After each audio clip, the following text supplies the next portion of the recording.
Look, I'm just going to cut straight to the chase here. I'm talking to you right now, in your ear. You suck at selling, and you know it.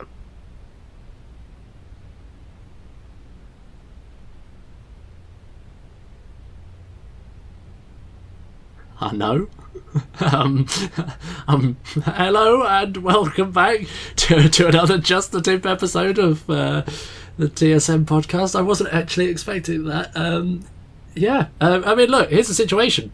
To get straight into it, as Ashley did. Look, sales is really uncomfortable at the best of times. A lot of people, especially if you're not a trained sales professional, it can be the worst. It's the most uncomfortable and awkward situation. So we would like to propose a new wave of sales, a new form of sales for us entertainers. And here it is. Here's the principle. Here's the big message.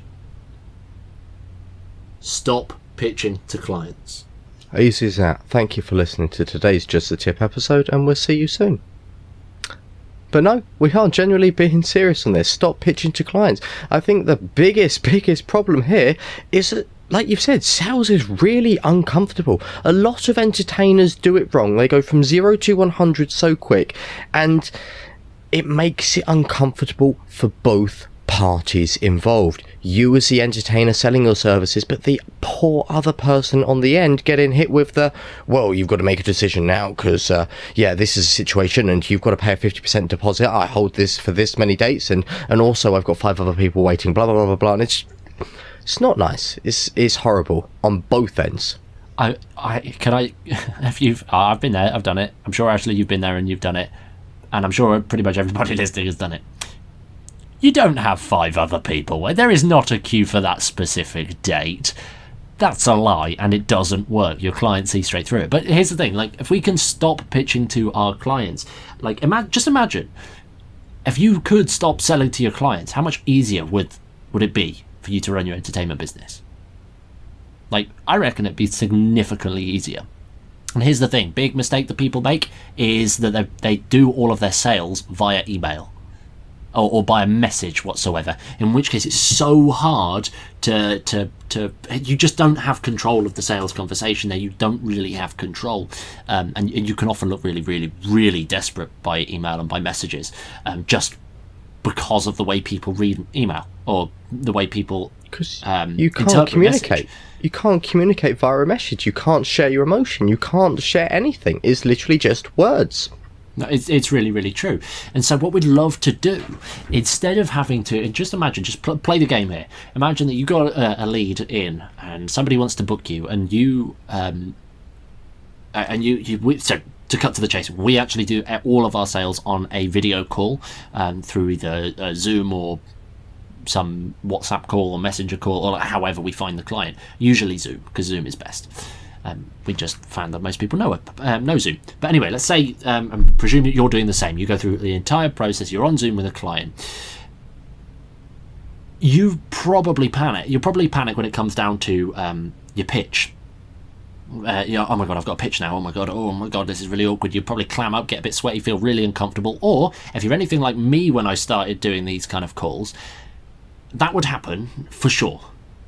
But for like the couple of hours beforehand, you would feel so unwell. Your stomach would feel absolutely disgusting. You'd feel a bit You'd probably even get a bad night's sleep before because you was nervous about the sales call the following day. And then the week up to that, you're just panicking, and then it just feels really, really weird. And the second the call is over, you just kind of deflate, panic, and then continue to feel a little bit uncomfortable. Like, let's kill all of that notion right now. Let's feel really comfortable, really happy, and instead of pitching and having to do these sales calls with clients, instead let's just have easy conversations. Really can be that. And why do we want to do that? Because literally conversations with people are so much easier than thinking of sneaky ways in which you can sell and manipulate people into taking out your highest paid packages. So with that in mind, Aidan, how do we have good conversations that aren't silly, that lead to clients booking you? Yeah, I suppose that is kind of the important point here, because we can all just have conversations with potential clients, but if it doesn't result in money in the pocket, what's the point? Well, it's also true. To make friends, Ashley, to make friends. I that's definitely not the case. But here's the thing. The discovery calls, we teach a process inside our momentum course called the discovery call. This is our actual process that we use when we're having these conversations. It's the complete map that we follow. And long story short, the whole point in these discovery calls, it's not a sales call, it's a discovery call, because we are discovering whether or not our clients are a best fit. And let me say that again, that we are discovering whether or not our clients are a best fit. And it works on two levels here. There's two directions to it. First job, we've got to make sure that we are actually right for the client, in that their wants and needs we can actually deliver. For example, I'm just going to pick on Ashley for a second here, very psychic vibe in nature. If they don't want that, if that's really not their thing, and it's just a bunch of skeptics that just want to have a laugh and have fun, and they're just not that's just really the opposite of what they want. Well, now you've never had to sell and pitch or do anything or awkwardly navigate the situation. You can literally there and then say, look, here's a sitch. I don't think I'm right for you, but I do know somebody else who might be. For example, I know this was a real example I think you had a while back, Ashley. In fact, client came to you and there was having a party in a nightclub or something, and that's really not your kind of cup of tea. So again, you disqualified yourself as a best fit. And what that actually does, aside from getting you away from potential nightmare gigs, it also makes you look a lot more what's the word I'm after here? You get a lot more respect from your clients by saying, look, here's the thing, I don't think I'm right for this event, but I do know somebody who might be. Oh wow, you're actually not going to try and fob me off and make a load of money and rinse my pocket like every other person does. So that's one way that we check for best fit. And the other way is that we actually check that the clients are a good fit for us. Because we've all dealt with nightmare clients, we've all dealt with clients that are an absolute pain, and honestly the easiest approach to do on these calls is to check for the best fit. And if you just don't like the client, you really don't get along with the client, they're a nightmare, they just seem a bit all over the place, they're asking loads of questions that it's just making you feel uncomfortable, or you don't really resonate with that client, or you're just not there, you can say no. You can say that, look, here's the thing, I don't think I'm a great fit for you right now, but let me find somebody else that might be. And you audition on two ways. You audition yourself for them and them for you. But I do want to just put this out here right now. If you just don't like the client and you don't want to take the gig because of the client, you do not blame the client. You blame yourself. This is, I'm not a good fit for you right now. Let me find somebody else. Not, I just don't like you. You ask me way too many questions. You're being really picky and I'm not up for that. Please don't say that. That'd be a nightmare. Oh, sorry, I just don't like people that live in that particular road. Nah, I'm not going to do it. Please don't do that. God, 1-star Google reviews all around. But yeah, I think this is a real important mindset shift here. We are not going into traditional sales calls trying to sell and get a load of money and book everything. We're going into calls to discovery call. Find out whether we're best fitted, find out whether the client's right for us, and when we go round that angle, it gains so much trust, so much respect from our clients that, well, when your clients trust you, they're more likely to buy from you. So when it comes round to the pitching part, we haven't even started on this yet, you already feel right for them. But there is a particular style that we must follow when going into these discovery calls. You understand what the whole premise of them is, you understand why we do it to make it easier, but where do we start? One of the crucial points, I cannot stress this enough, you don't want to be going in and literally just, hey, nice to meet you, right, let's crack down to business. I've got this package which is £500, this package which is £1,000, or you can take my top tier package which is £2,500.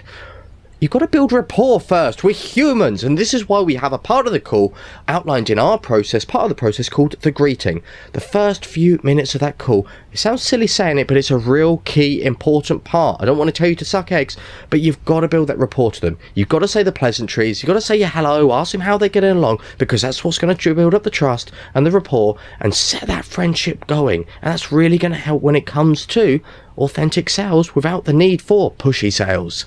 100%. It's a really great opportunity to find out, just to be nice, and also find out where they are in their event, and actually work out, like, what have they got planned already? What sort of event have they got coming on? Just find out where they are right now. It's a really great point. Now, Stage number 2 of the discovery call process is what we like to call future pacing, and we won't go into the depths of that now, but future pacing in and of itself is a psychological tool basically to get somebody to see the future, as a result, the outcome of this thing in as much detail as possible, so that there's a lot less resistance to them taking the action that you want. For example, in marketing, in like traditional, in the fitness world, for example, they paint the picture really clearly of taking you from mildly rotund all the way through to Dwayne "The Rock" Johnson in 90 days because of this incredible program.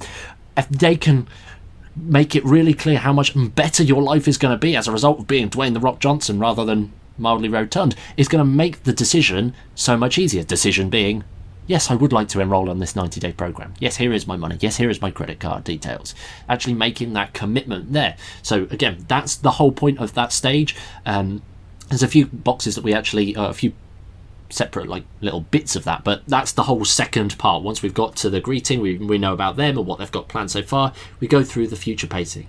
And most people actually, is they do it like this. They do the whole find out where they are right now, and then sell to the client. Well, we've already done 2 parts of the call already, and neither of them are sell.